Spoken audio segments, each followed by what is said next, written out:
Ibu, Bapak, Saudari, Saudara, rekan-rekan muda, dan adik-adik sekalian, dimanapun kalian berada, bertemu kembali dengan saya, Romo Tino SSCC, di dalam catatan pesiarah. Seringkali jika manusia jatuh untuk mencintai dan mengasihi dunia, manusia tidak mampu menemukan kasih yang diberikan oleh Bapa kepada kita secara cuma-cuma. Beranikah kita mengerti dan membangun relasi kasih dengan Sang Pencipta? Dengan demikian, kita pun akan menghargai ciptaannya. Sebelum kita mendengarkan permenungan dari catatan pesiarah, marilah kita membuat tanda kemenangan Kristus.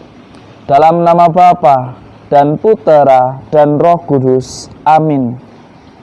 Allah Bapa Maha Kuasa, kelahiran Putramu memberikan daya pembaharu. Semoga kelahiran Yesus Kristus sebagai manusia membebaskan kami dari perbudakan manusia lama dan juga perbudakan yang menjauhkan kami daripadamu. Ajarilah kami untuk selalu taat dan setia pada rencanamu di dalam persiaran hidup kami. Demi Kristus pengantara kami. Amin. Ibu, Bapak, Saudari, Saudara, rekan-rekan muda, dan adik-adik sekalian yang terkasih di dalam Yesus Kristus. Di dalam surat pertama Rasul Yohanes jelas dikatakan di sana, jikalau orang mengasihi dunia, maka kasih akan Bapa tidak ada di dalam orang itu. Jika seseorang terlalu mendewakan kekuasaan yang dimilikinya, akhirnya kehilangan hati nuraninya. Ketika orang gila akan jabatannya, ia akan kehilangan kebijaksanaannya di dalam mengambil keputusan.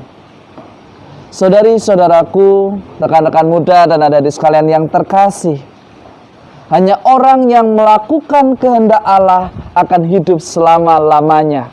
Itulah yang dikatakan di dalam surat pertama Rasul Yohanes. Dan hal itu semakin ditegaskan oleh pengalaman rohani yang dialami oleh Hana, seorang janda yang menggunakan talentanya, meskipun mungkin dipandang remeh, untuk menjadi pelayan di dalam bait Allah dan berdoa demi kebaikan semua orang.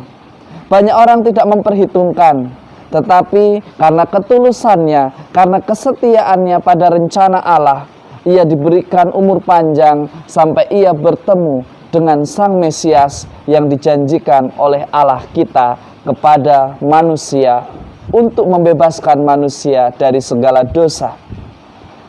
Pengalaman peristiwa iman yang disampaikan di dalam Injil Lukas dan pesan yang disampaikan oleh Yohanes dalam suratnya yang pertama mengingatkan kepada kita agar kita tidak jatuh pada cinta duniawi.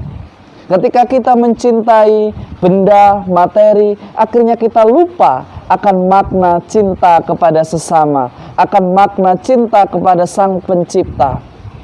Seringkali jika kita jatuh, kita enggan untuk meregenerasi kepengurusan kita, untuk berbagi pengalaman dengan generasi muda, untuk berbagi pengalaman kepada siapa yang berhak menggantikan kita. Karena kita enggan untuk melepaskan sesuatu yang kita cintai, karena kita enggan untuk melepaskan suatu ketenaran yang sudah melekat di dalam diri kita. Kita diingatkan, jangan sampai kita jatuh pada cinta duniawi.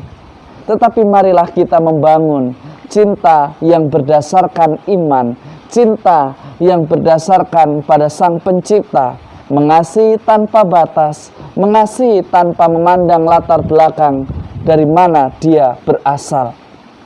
Seringkali kalau kita mencintai dunia, akhirnya kita memanfaatkan agama untuk mencari kekuasaan. Tetapi kita diingatkan sebagai orang beriman, kekuasaan di dunia tidak ada yang abadi. Tetapi orang beriman ketika diberikan tanggung jawab kekuasaan, dia mestinya akan bertindak bijaksana tanpa mencari kambing hitam siapa yang salah dan siapa yang benar. Tetapi di dalam hidupnya, ia selalu menjalankan kebenaran sebagaimana yang difirmankan oleh Allah. Hal ini bukanlah perkara yang gampang karena hidup di dalam kebenaran sudah pasti akan banyak pembencinya, sudah pasti akan banyak yang akan mencari kesalahan kita. Tetapi sebagai orang beriman, beranikah kita seperti Hana yang selalu setia mengembangkan talenta kita, menggunakan talenta kita, kemampuan kita untuk mewartakan kedamaian dan bukan kebencian, untuk mewartakan sukacita dan bukan kekacauan. Semoga kita menjadi sadar betul, kita beriman supaya kita menjadi lebih baik, bukan hanya dipandang supaya beragama, tetapi sebagai manusia yang bermartabat, yang tahu akan makna cinta kasih Allah yang kita alami. Jadikanlah hidup kita sebagai berkat dengan hidup dalam kejujuran dan bukan di dalam kemunafikan. Semoga berkat Tuhan selalu melindungi dan memberkati kita semua dalam nama Bapa dan Putera dan Roh Kudus. Amin.